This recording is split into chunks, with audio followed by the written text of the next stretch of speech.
لا الہ الا اللہ لا الہ الا اللہ۔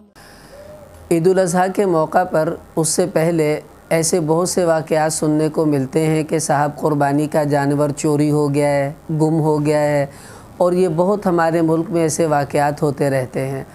لیکن اس میں آگے کچھ مسائل آ جاتے ہیں، وہ یہ کہ اگر مثلا قربانی کا جانور کسی کا گم ہو گیا یا چوری ہو گیا، اب یہ ہوا کہ مالدار آدمی ہے اگر جس کا جانور چوری ہوا ہے تو ظاہر ہے اس کو دوبارہ خریدنا پڑے گا، وہ نیا جانور خریدے گا، اس کی قربانی کرے گا۔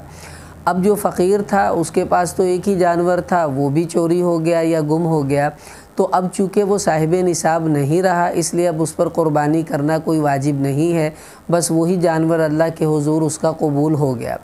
لیکن اس فقیر نے بھی سوچا کہ چلو یار اللہ کے لیے کرنی ہے، تو قرض ورض پکڑ کر کوئی چیز بیچ کر اس نے ایک اور جانور خرید لیا۔ اب ہوا یہ کہ بعد میں وہ جو پہلے جانور گم ہوا تھا وہ بھی مل گیا۔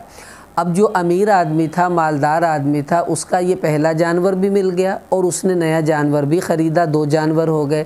اب دونوں کو ذبح کرنا مالدار کے لیے ضروری نہیں، اس کو اختیار ہے دونوں میں سے جس کو چاہے ذبح کر دے، ایک ہی قربانی اس پر واجب ہوگی، دو نہیں۔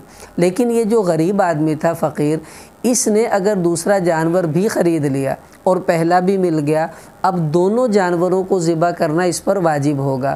آپ کہیں گے صاحب یہ کیا ظلم ہے، غریب آدمی دونوں کرے، مالدار ایک کر رہا ہے۔ اس کی وجہ یہ ہے کہ اس پر قربانی کرنا تو واجب تھا ہی نہیں۔ جب جانور گم ہو گیا تو آپ کو کس نے کہا تھا آپ دوبارہ خریدیں، اپنی چیز بیچیں، کسی سے ادھار لیں؟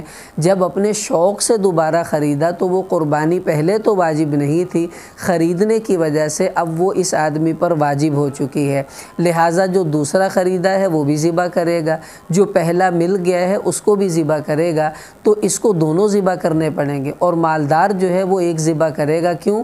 اس پر پہلے واجب تھی، اس نے خریدا، وہ چلا گیا، اب بھی واجب ہی ہے، اس نے پھر دوسرا خرید لیا، تو دوسرا خرید لیا تو اس نے اپنا واجب ادا کر دیا، پہلا وہ ختم ہو گیا تھا، اسے تو اختیار ہے وہ ایک ذبح کرے، غریب کو دونوں ہی ذبح کرنے ہوں گے۔